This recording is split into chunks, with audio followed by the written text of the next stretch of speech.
Good morning. I hope everybody that listens is keeping well. I hope this doesn't get me into trouble. I was listening to some information about Marxism from this professor, and he was saying that Marxists had an idea of infiltrating Western culture and change it from within because Western culture had something about it that was blocking utopia. Something from within was blocking utopia. So they had to infiltrate culture and institutions and work it out. It had worked in Russia, it had worked in China. Why the West was resisting it? Changing the culture was the angle that they've chosen.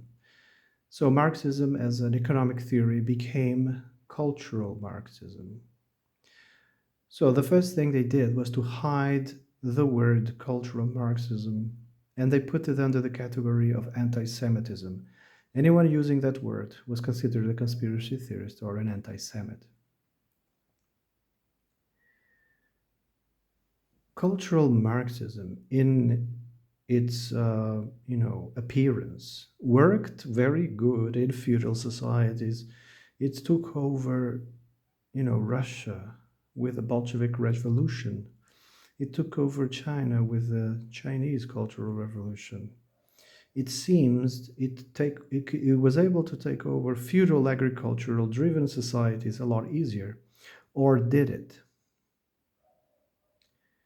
It wasn't that the real reason why it took over. In my opinion, to understand this, you have to look into natural philosophy, more specifically, the discipline of axiology.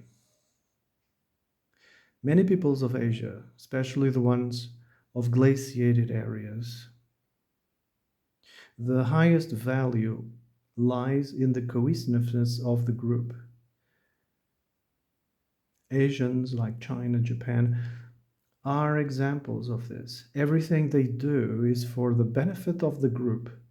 They sacrifice willingly the individual and become as one with the group. This is why Marxism sticked very well, like a leech, like a parasite, to these cultures, because they were already collective. So they were more easily seduced by it. Except maybe Japan, because although they are collectivists, but they are under US control since the World War II. And the same thing with South Korea. On the other hand, Northern Korea is 100% Marxist. So it's not a paradigm between capitalism versus socialism. No, it's something different than that. For the Europeans, the highest value lies in objects and the acquisition of objects. And traditionally, the European is very individualistic. They use a group or groups to benefit the individual. So the idea of this utopia might work for a little, but will soon conflict with the value system of the Europeans. Some of the elites actually will join and work to dethrone socialism or Marxism. You know, some just don't like sharing. Marxism is all about dominion over private property, dominion over everything. Nothing is yours, it's ours. Russia, by the way, is resisting Marxism ever since the fall of the Berlin Wall.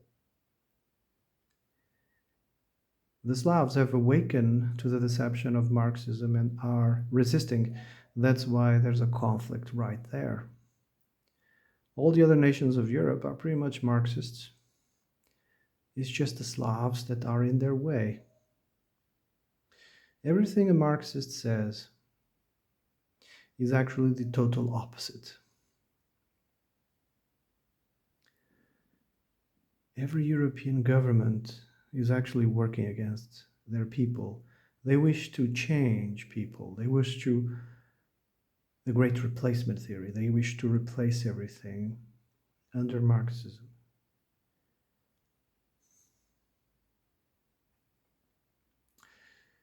Anyway, the middle class is almost gone in the West. The elite techno feudalism is ruling right now. Soon, even money will become obsolete.